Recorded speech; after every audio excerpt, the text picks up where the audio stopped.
Today on Drawbli, Ben is finding the star of his painting. Hey, I'm Ben. And I'm Abby. And we are self-taught artists documenting our drawing adventures because art is better when shared with friends. So click that subscribe button if you're new around here. And don't forget to check out our guidebook on daily drawing habits linked down below. So Ben, you're finding the star of your painting. That's correct. I am. Normally that's like a person.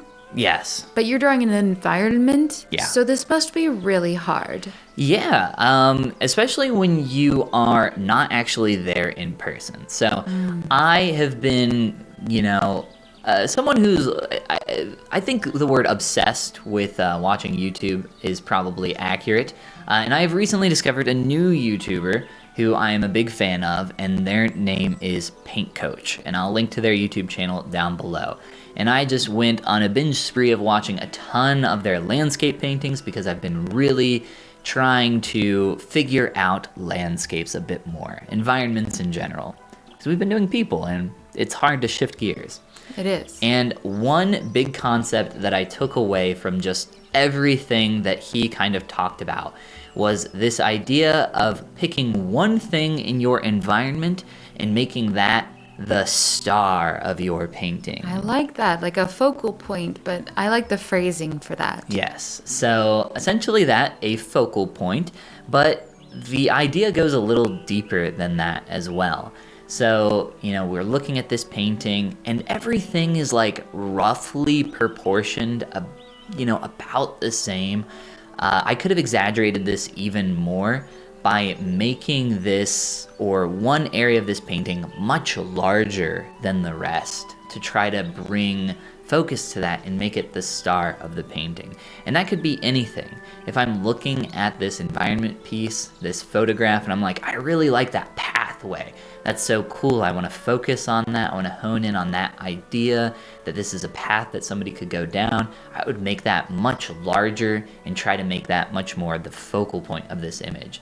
Instead, I made everything like roughly the same size, and because of that, I feel like I'm just copying a photo. Although I will say, I feel like you've got, the large foreground, a medium-sized cloud sky, and then a smaller mountain range. So if you operate under the principles of big, medium, small, you're in the right frame. Yeah, I definitely think so. I'm very, let's say, new to environment painting, landscapes in general, so I'm definitely trying to find my way in that landscape. We've talked many times about how it's so interesting. You can work on something like portraits and improve so much, and then you try another subject matter and you're like, whoa, what the heck? What the heck is this? It's completely different. And that's definitely how I feel or felt working on these two environment pieces.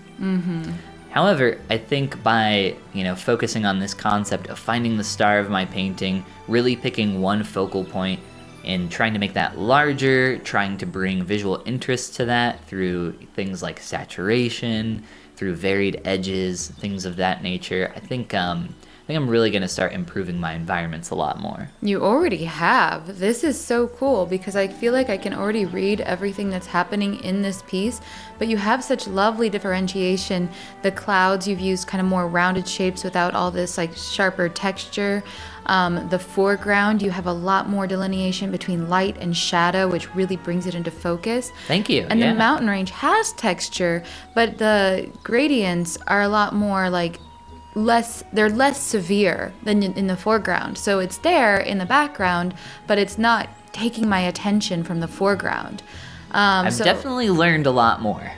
Yeah, these are just things I'm noticing, and I haven't even watched your Paint Coach, and I love these aspects about this so far. Yeah, I think there is a lot that I've learned from portrait painting that I've been able to apply here and improve, but it's still a long way to go, for someone who has not done a ton of portraits. I'm sorry, not portraits, but environments. Oh, yes. I was going to say, too, that I really appreciate your backlighting, your white strip on the top of the mountain range to delineate it a little bit from the sky. I think that looks super nice. I don't know exactly why, but I really like it. Yeah, I was definitely trying to cut out the shape a little more. I think I go back and like blend some of it out. This was definitely a case of me not knowing exactly what I was doing, but I was just trying to make things work. That. I love that. I love that when you go about something, you're like, well, I'm just going to take a stab at this, well, using what I know and see what happens. Yeah. And this is so cool to look at. Again, like the clouds being different and oh, now you've cut things out. I like that a lot. Yeah, you might have missed it, but I was actually trying to make the foreground even bigger. I was cutting it out and playing with proportion. Oh, cool, So, cool. Do you have the background, midground, and foreground on separate layers? no, it was all one layer, so at one point I just kind of chopped it off and adjusted it. So Nice. there's the finished version of my first one, and here is the second one. Now this And looks like it would be really hard. There's a lot going on in this. yeah. I don't know if it was hard, but it was a lot of fun to work on. I think the hardest part were the trees. I am still trying to figure out trees. Trees is hard. Trees and clouds, man. I don't know. You do a really good job of sticking to your guns on saying, I'm doing the sketch right now. I'm not doing light and shadow yet. Me, I feel like I would have gotten really distracted at one of these big rocks and drawn the cube shape for the rock and immediately gone in and be like, well, let me just draw some shadow. And, oh, the shadow kind of curves here. Let me make that shadow curve. And next thing you know, I have one rendered rock and the rest is nada. And it wouldn't lend itself well to a finished piece. So just something I'm trying to pick up on myself. Well, yeah, you got to start in terms of just sketching out where some landmarks are. At least that's the way I do it. And then I start thinking about light and shadow. And everything's kind of like a little wonky and misproportioned here. If I could go back and do this again, if I could turn back time on my painting, I would definitely make this large rock here in the water or the one above it with the like crack in it, the focal point. Because I found as I painted on this more, that was like where I was drawn to visually. And that's like where I put the most amount of my efforts. I like really painted a lot of texture on that rock in the middle of the painting. Looking at this initially, if you were trying to identify a star for this painting, do you think you had thought it was the waterfall? No, I don't. I thought the waterfall was like cool and interesting, but I definitely thought that the water splashing here in the foreground was the most fun part for me, the most interesting part of this. So it's not necessarily about I mean, you could pick something completely mundane and boring. You could just pick the debris at the bottom of the waterfall and really detail that out and focus on that and make it larger and composite the image around that. You could pick the trees. There's so many different ways you can take it, and that's what I really loved about this idea of not looking for the star or looking for the focal point, but picking it yourself. Oh yeah. Because you don't want to just sure, you can just copy an image or copy a scene that you would see, but you end up with a little bit of a boring image that way. And it's better to just pick something that you want to focus on and you want to tell your viewer about. Even if it's a rock, you want to focus in on a rock like I did, because I thought the texture was so interesting. So if I can convey that and get you to look at that rock and say, oh wow, that texture is really interesting, then maybe I've done my job.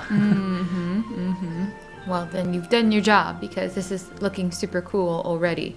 I really appreciate, you tackling something that really has so much going on. That must have felt a little intimidating at the beginning. Well, after I did the first one, I felt like it was a little easier to go into this, and I don't know.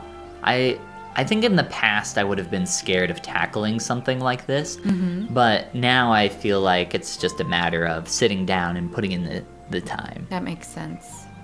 Yes, I like that philosophy on it. It makes me want to just sit down and dedicate some time out and get into a flow state and draw a big environment piece like this.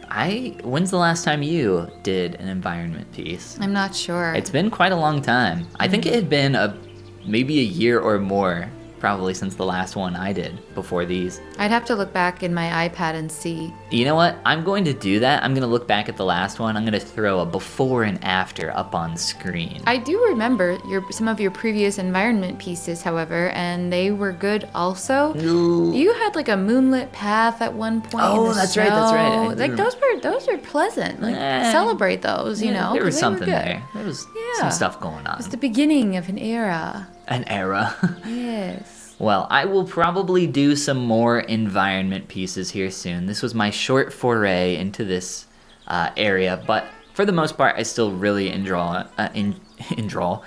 drawing people and characters. In drawing, my new word, a word of my own creation. Well, soon you're going to be getting to putting characters into environments. Ooh. And wouldn't that be super Or would I cool? be putting environments into characters? You probably would be. Think about it. Think really hard about that. It's worthwhile. We've talked a lot lately about adding some simple backgrounds to characters and stuff, and how that can add so much visual interest.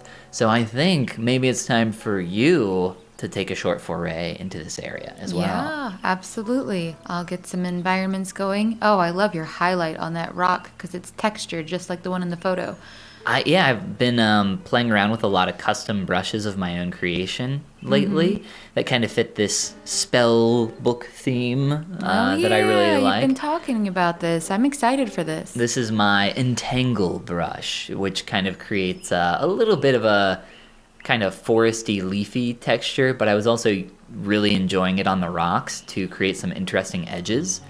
I thought it created some like really cool, almost like charcoaly, splotchy effect, maybe spongy, somewhere between sponge and charcoal. But it worked really well on the trees, and I really enjoyed a lot of the texture I was getting on the rocks. Yeah, no, these lend themselves really well to this work. I like that a lot.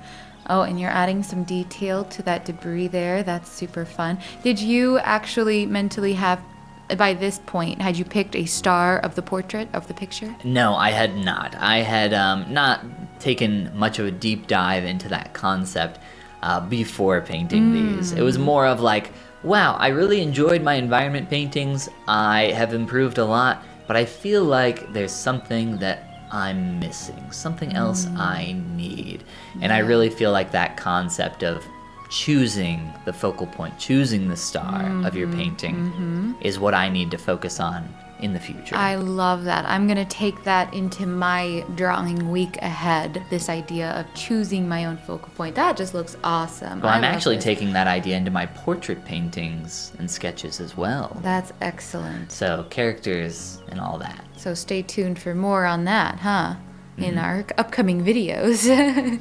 I mean, after this, like, I feel like you've improved so much here. It's going to be tough to catch up to you in the environmental drawing I sphere. think you will surprise yourself. We will see, but now I'm all like motivated and excited to try it. Sometimes that's interesting how seeing somebody else do a thing and have that be exciting motivates you to want to try it. Well, that's why we have each other, Abby, to help motivate each other and keep us going. Exactly. And if you want to be motivated to keep going, click that like and subscribe button and consider checking out our guidebook on how to easily draw every day at the link below in the description. Share your work on Instagram with #Drawbli because drawing is better with friends. And this is the part where we say Goodbye.